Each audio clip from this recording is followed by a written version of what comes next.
So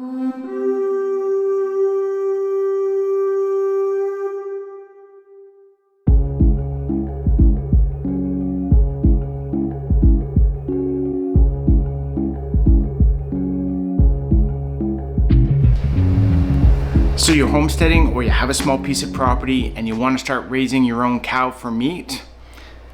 Let me tell you a little bit about the process. Can it be done? Would I recommend it? Yeah, definitely. It's gonna save you money for sure, instead of going to the butcher and having them do everything for you, as well as going to the abattoir and having them basically harvest and dress your cow for you.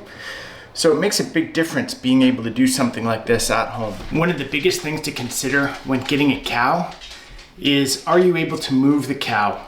Are you able to, once you harvest it, move it from where it dropped to where you need to hang it, to where you need to dress it?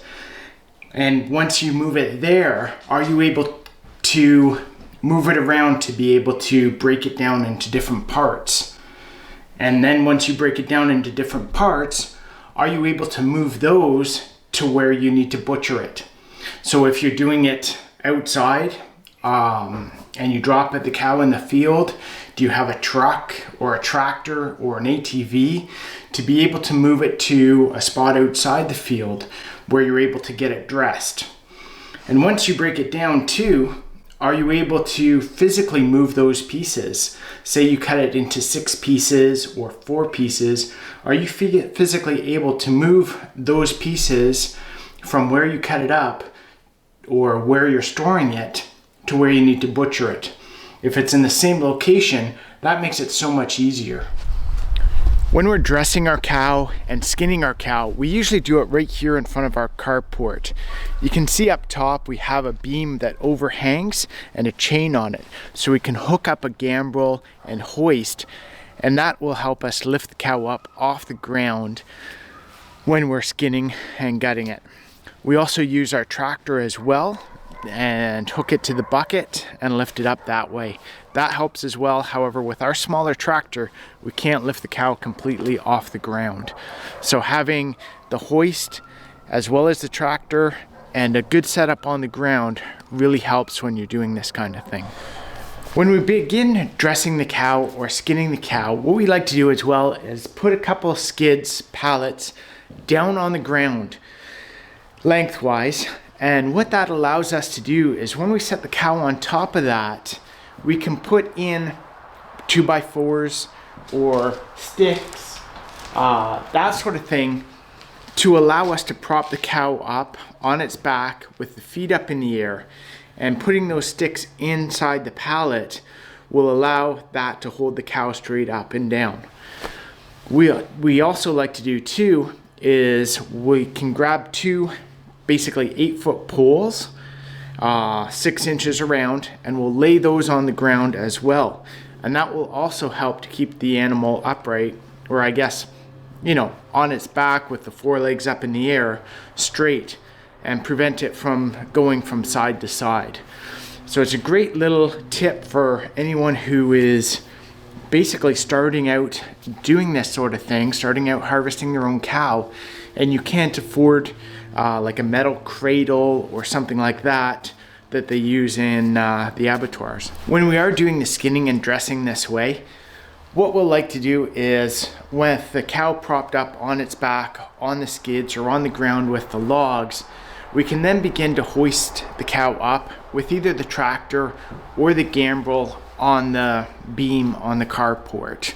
And that just helps us work our way down when doing the skinning, or help empty the cow as well as we're lifting it.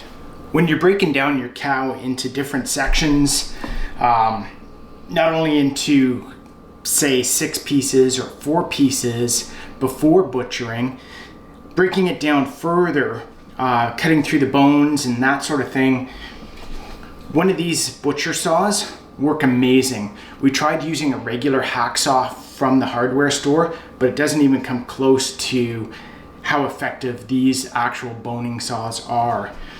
For the rest of it, when you're splitting a cow or breaking it down into 6 parts or 4 parts, we actually use a Sawzall with basically a metal blade, and that works really well. It's nice and fine. It doesn't make a mess of the bones or the animal at all. It breaks it down really nice.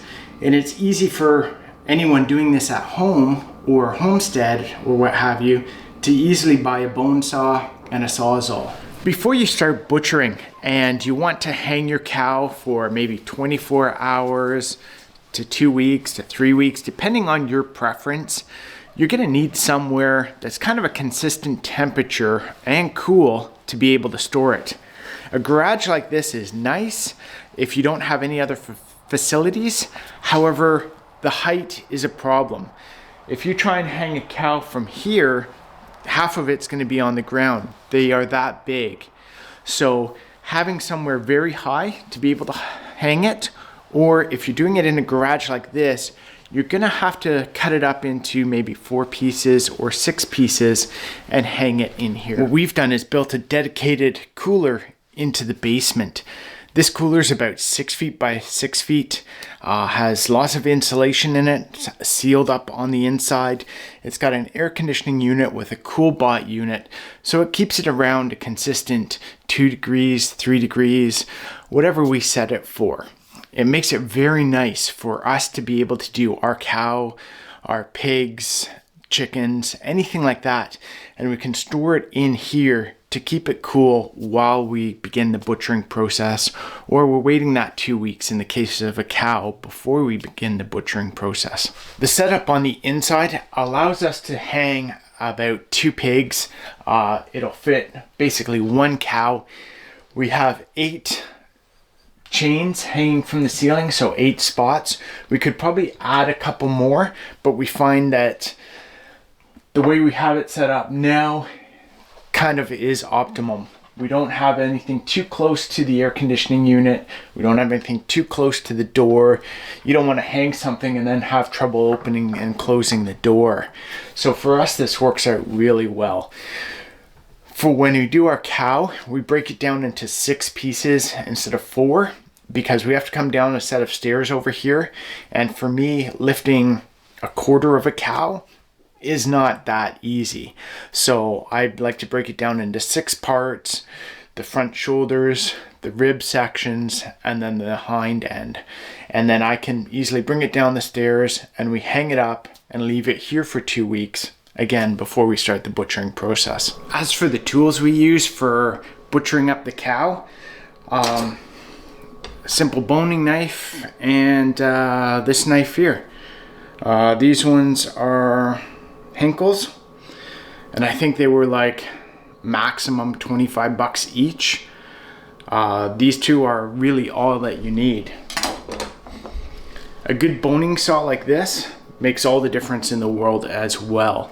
We tried using a normal hacksaw from the tool store, like a hardware store, but this here is a huge improvement and will make life so much easier for you. The only other things really that you do need are a good vacuum sealer and a little grinder for doing your ground meat. You don't need a big commercial unit. These small ones work really good. The key to it is keeping your meat cold before you put it through the grinder. So you can always have it in the fridge or have it in the freezer, and then before it's really frozen, let it thaw a bit if it is frozen, and then put it through the grinder. It works really well. When you get to the point where you're butchering, you're gonna need a good size area. So a kitchen island or a big, strong, sturdy table that's gonna be able to hold all this weight, as well as you manipulating the meat, moving stuff around on it. And you want some space too, so when you are breaking things down into different pieces, you're able to have that space to be able to do that. You don't want to be, falling off the edge of the table with something, or carrying something over there and then having to switch and go get it. So having a big enough space to do everything at once works out really well. One of the things that gave me confidence to be able to do this kind of thing is watching the Bearded Butchers. And one of the comments they made is, you can't ruin the meat bad enough that you're not going to eat it. So say you screw up a steak, or you screw up a roast, or you screw up some ribs, it can all go into grind, it can go into cubes, it can be used for something different. And since you're doing it at home as well, you know, the steaks don't have to look perfect like you get in the store, because really that's all about presentation. So for us doing something at home, if it doesn't look 100%, but it tastes good, hey. For storing a whole cow, we got about 250 pounds of meat, totally boneless, not much fat, off our Highland Cow. If you're doing something bigger like an Angus cow or something else, you're going to get a lot more. And if you're doing bone in as well, you're doing ribs or boneless steak or bone in steaks like New York cuts, that sort of thing, you're going to have a lot more meat and a lot more product to store away. But for us, with about 250 pounds ish, it mostly fits in this freezer here. It's about 2 by 3 feet. It's stocked right up. And with this as well, what we like to do is we have another upright freezer, and we have 2 freezers on top of our 2 fridges. So what we'll do is, in this one, we also have some of our pork and some of our chicken. And inside we do the same thing. That way, this kind of is a backup, and we pull the meat from the freezers inside, and then as we get low with the freezers inside, then we'll transfer this meat inside as well. So after it's all said and done, what I can tell you is you can do it. Anyone can do it. If I can do it, I know you can do it. You just need to have a little time, a little dedication, and you'll have no problem whatsoever. I think time is the biggest factor on it. If you can dedicate some time to doing everything yourself, then you'll have no problem whatsoever. Hope you enjoyed this, guys. We'll talk to you soon. Love ya.